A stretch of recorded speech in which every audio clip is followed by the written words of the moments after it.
जय श्री कृष्ण। आपका मेरी चैनल में स्वागत है। सनातन धर्म में पूर्णिमा तिथि का बहुत खास महत्व होता है। हिंदू पंचांग के अनुसार आषाढ़ माह के शुक्ल पक्ष की पूर्णिमा तिथि का व्रत 10 जुलाई 2025 यानी कि गुरुवार के दिन रखा जाएगा और इसी दिन देश भर में गुरु पूर्णिमा का पर्व भी भक्तिपूर्वक हर्षोल्लास के साथ मनाया जाएगा। गुरु पूर्णिमा के दिन अपने गुरु के प्रति आदर भाव सम्मान प्रकट करके गुरु भक्ति अदा करने का दिन है।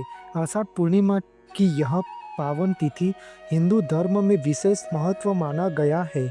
इस व्रत को धन और संतान दायक माना गया है। जो भी श्रद्धालु पूरे विधि विधान के साथ आषाढ़ पूर्णिमा का व्रत रखता है उसकी सभी मनोकामनाएं पूर्ण भगवान विष्णु पूर्ण करते हैं। कहा जाता है कि जो कोई भी भक्तगण आषाढ़ पूर्णिमा का व्रत पूरी श्रद्धा और विश्वास से करता है तो उस पर भगवान विष्णु और माता लक्ष्मी की विशेष कृपा होती है।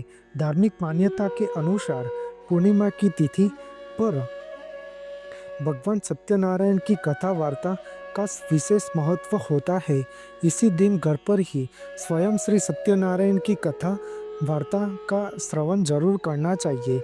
एक बार द्वापर युग के समय दौरान माता यशोदा जी भगवान श्री कृष्ण से कहा कि आप संसार के पालन करता हो, मुझे ऐसा कोई उपाय बताओ जिससे मृत्यु लोक में किसी भी स्त्री को विधवा होने का भय न हो और न ही उसे निसंतान होने का दुख रहे।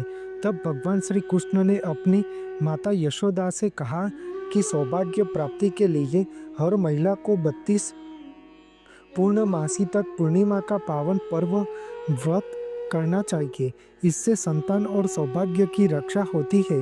उसमें प्रत्येक पूर्णिमा तिथि को दीपक जलाए। ऐसे ही सभी पूर्णिमा को दीपक की संख्या बढ़ाते जाना और जब तक 32 दीपक न हो जाए। इस पूर्णिमा तिथि पर कथा वार्ता का श्रवण अवश्य करना चाहिए। किसी जरूरतमंद व्यक्ति या ब्राह्मण को भोजन कराकर दान दक्षिणा देकर व्रत का पालना करना चाहिए। यह 32 पूर्णिमा का व्रत करने से संतान की रक्षा और सौभाग्यवती का आशीर्वाद मिलता है। तभी से कहा जाता है कि पूर्णिमा के दिन व्रत करने से काल से मुक्ति मिलती है और भगवान लक्ष्मी नारायण सभी की मनोकामनाएं पूरी करते हैं। आषाढ़ पूर्णिमा के दिन गुरु पूर्णिमा पर्व से जुड़ी कथा इस प्रकार है कि सनातन धर्म के सबसे पहले गुरु वेद व्यास जी का जन्म हुआ था। महर्षि वेद व्यास जी भगवान विष्णु के अंश माने जाते हैं। इनके पिता का नाम ऋषि पराशर था और माता का नाम सत्यवती था। वेद व्यास जी को बचपन से ही बहुत आध्यात्मिक जीवन में काफ़ी रुचि थी। उन्होंने अपने माता पिता से प्रभु दर्शन की इच्छा प्रकट की, जिसके लिए उन्होंने वन में जाकर तपस्या करने की मांग की, लेकिन उनकी माता ने इस इच्छा को नकार दिया और उनको वन में जाने से मना कर दिया। महर्षि वेद व्यास जी फिर भी अपनी जीत पर अड़ग रहे और अपनी माता से इसके लिए हठ किया और अपनी बात को मनवा लिया। लेकिन उनकी माता ने आज्ञा देते हुए कहा कि जब भी घर की याद आए तो वापस घर लौट आना। इसके बाद वेद व्यास जी तपस्या हेतु वन में चले गए और वहां जाकर उन्होंने कठोर तपस्या की।